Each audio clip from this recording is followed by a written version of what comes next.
How's it going, everyone? College Lefty, and in this video we're going to be taking a deep dive into Road to the Show and creating a ball player, but we also have a brand new Legends of Baseball that has been revealed in this TAKASHI OKAZAKI card art series, and that's Ricky Henderson. So definitely a solid player there.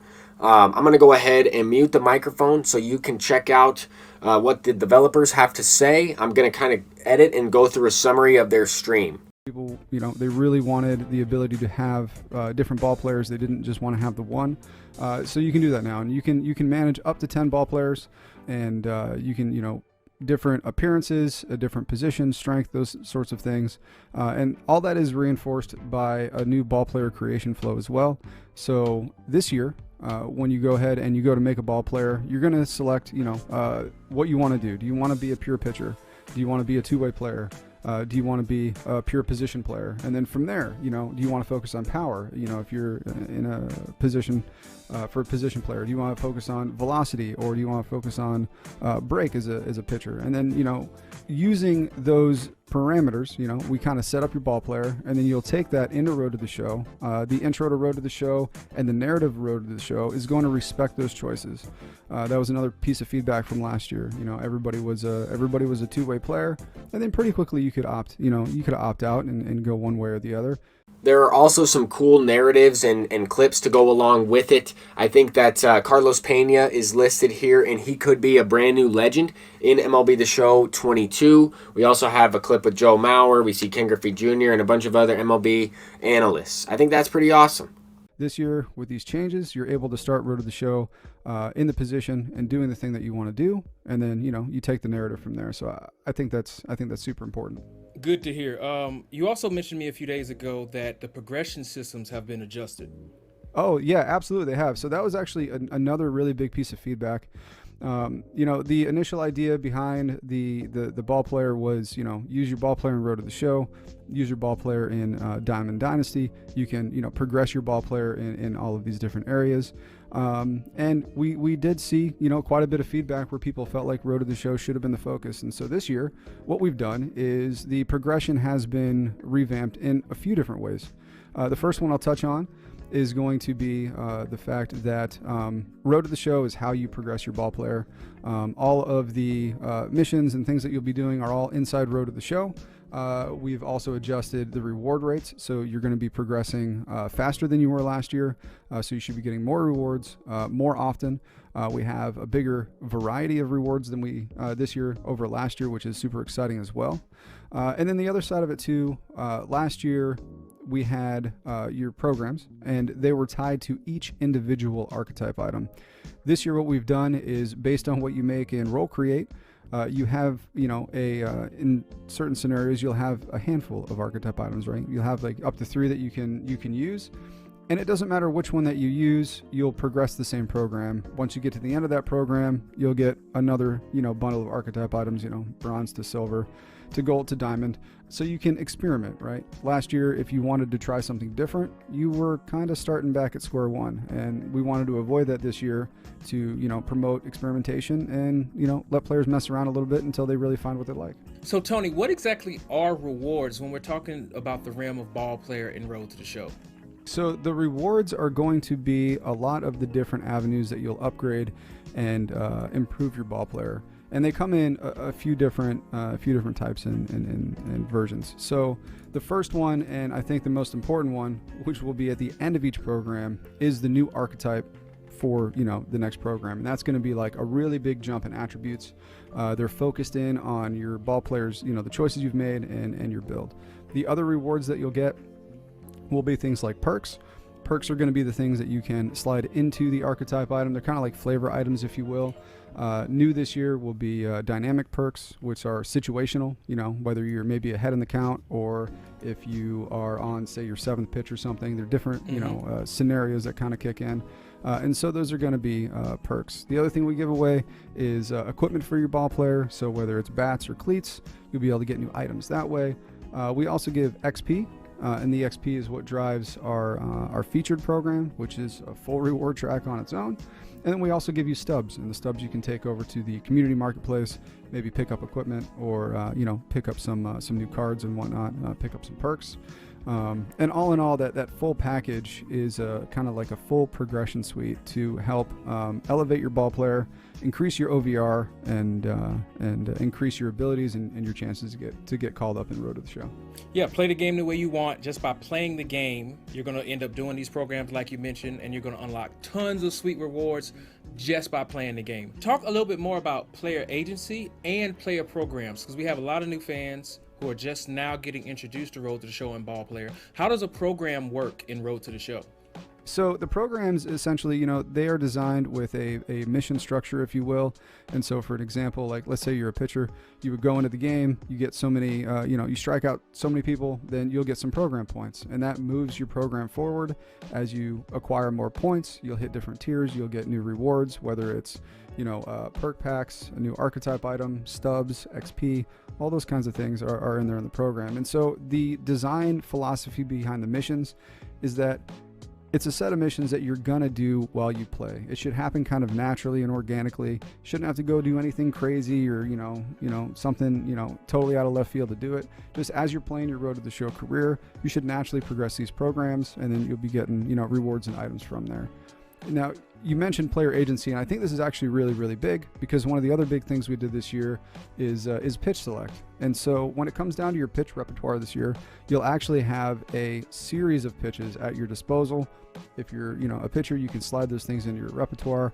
You can use those. They will track progression individually. So if you want to use a four seam for a while, increase the attributes on it, and then you want to swap out for a two seam or whatever it may be, you can do that. You go back to the four seam and you pick up right where you left off. And again, we really want people to kind of experiment with with their ball player, with how they're playing their game, so they can feel free to just find out how they want to play. But you mentioned about swapping pitches, but you can also swap appearances too, right? Yeah, you totally can. So you have full control over your ball player's appearance, and with multiple ball players, you can make a plethora of different ball players with all different looks. And then when you create that ball player with the appearance, you'll have the choices that you made in terms of how you want that ball player to play. So if you want a super tall, lanky second baseman, make that guy. If you want to go ahead and make a really short right fielder, you can make that guy. And then you can use those in Road to the Show for their corresponding careers, and then play the game how you want to play. So Tony, one of the Shohei Ohtani's obviously the cover athlete for MLB The Show 22, and two-way player was a thing last year, but what the feedback we heard was some people didn't want to do that. So options and being able, like you said, about user and player agency was real big this year. And as you can see on the screen here, we don't force you anymore. If you want to be a two-way player, if you want to try to make it to the Hall of Fame and be the next Shohei Ohtani, you can, but you can also just be a pitcher or a position player, right? Yeah, absolutely. And I think you definitely nailed it with player agency. We just wanted to give the users more choice. We wanted to allow them to play the game how they wanted to play. So whether it's you want to be a pitcher, you want to be a two-way player, you want to be a position player, it's up to you to play that game. All right, Tony, now that we know about Ball Player and Road to the Show, let's go and create one. Yeah, sure, absolutely. So let's take a look at the role create system that we've got in this year that really kind of gives the player, a bit more control over their ball player. So, we're going to go in, we'll make a two-way player at first. And again, this is all about player choice. So whether or not you want to focus your pitcher on, say, velocity, break, control, you can do that because, you make those choices up front. Now, in this example, what we're looking at today, this is going to be role create for a two-way player. So it has all the options. Whereas, if you're doing just pure pitcher, you would kind of select this and you'd go on. But, so we're going to go ahead and for this selection, I'm going to create a break-based pitcher with a secondary for my two-way player. The secondary, again, power, contact, fielding. This is all about just kind of getting those choices in there and really allowing me to create the player that I want to make. Mm-hmm. All about player agency and choices, right? Yeah, it really, really is. And the second part of that is, how do I want to play once I'm on the field? Do I want to be a starting pitcher? Do I want to be a closing pitcher? Once I get to my position, where do I want to play? And again, this system sets it up so once I get into Road to the Show, I can kind of begin my career how I want to play the game, and it just gives me complete control. Once you're done with all your choices, we're going to give you, a quick high-level summary. This way, so you know what's going on and what you did. And then from there, you'll go in, you'll start your career, and that's how you'll play the game. It was really great to be able to revisit this, particularly with Jared doing the bulk of the writing on this year's project. It was a real joy to approach it from a new perspective, being as I had written so much of the first year. It was great to be able to look at it and take it from a new lens, which added so much. We were able to address all levels of baseball as we did this, and really take you from soup to nuts as a baseball player on your journey to the show. All right, and do we have another clip to watch? What you tell yourself is, I want to stay square to the plate, try to hit the ball over the shortstop's head. Back here in extras, and a new pitcher on the mound in the bottom half of the inning. And a pitch. And you played behind guys, and they love having your speed out there defensively. One of the things that we talk about is how much pitchers enjoy having those elite defenders behind them. He's got it. Ball game. And the Giants hold on to win a tight one as this one ends as a one-run ball game. Close one here today, and your final 5-4. For Chris Singleton and our entire crew here at MLB The Show, thanks for stopping by. I'm John Shambi. Talk to you soon.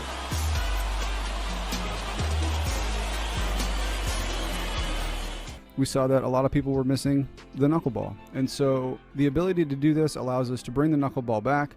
We can tie the knuckleball to a very specific archetype item, and then we're able to keep that archetype item for Road to the Show use only.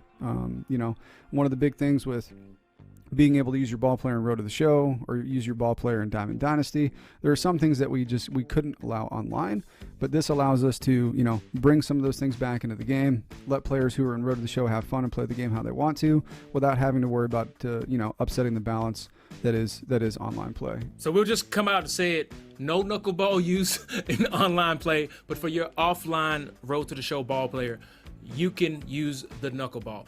This part scared me a little bit. I thought that we would be able to use the knuckleball online. I'm glad that they did not allow that. The next thing is to limit glitchy motions and submarine pitchers for creative ball players, because you are able to use your ball player in Diamond Dynasty. We've expanded our library of perks quite a bit. We still have you know, some of the ones that we had last year in terms of just flat attribute or statistical perks that are just, you know, just kind of a bonus, if you will, all the time. And then what we've also done is we've added in dynamic perks. And dynamic perks are something that are kind of situational based, you know, and they give you a much bigger bonus, but only some of the time. So for example, you know, let's say you're at bat, you're behind in the count. Well, we're going to give you, you know, a boost to your contact. If you're trying to get, you know, maybe additional exit velocity on a certain type of swing, we've got you covered there as well. And there's just a plethora of these things that really allow you to kind of assess how you want to play. You know, maybe you've got a game coming up and you know, you're a little worried about certain scenarios. You can kind of, you know, set your ball player up so you can be ready for that, and you can handle anything. So I think it's a pretty cool approach, and I'm excited to see, you know, how the players get in there. How do they build their loadouts? How do they set up their ball player? And, you know, how do they set themselves up for success? And again, this is all going back to ball player being reworked and rebalanced from the ground up. It's the week before early access on April 1st, but we have one feature premiere left, and it's a big one: Diamond Dynasty. We are going to talk about mini seasons, Diamond Dynasty co-op, but we also are going to talk about everything that's been added or changed for live content in MLB The Show 22. We're going to talk about everything planned for esports for all those competitive players out there. For our viewers on Twitch, guess what? Twitch drops are back, so link your account, watch, and earn some packs even before the game comes out. So be ready next Thursday at 3 p.m. Pacific on Twitch and YouTube. If you missed any feature premieres, head over to the San Diego Studio YouTube page to get caught up on online co-op, the new commentary team, and learn about all the updates to franchise mode, March to October, gameplay, and so much more. Thanks to Ben, Jared, and Tony for joining this week. Carson, Colin, and Steven for helping out behind the scenes as always. See you next week. Diamond Dynasty and more. Peace. Thank you all for watching. This is just a quick summary, and I wanted you to hear the developers' thoughts and kind of what they talked about. They also included a bunch of other video clips and a lot of great commentary along the way. I just tried to highlight the main points, but I hope you guys enjoyed. Until next time, peace out.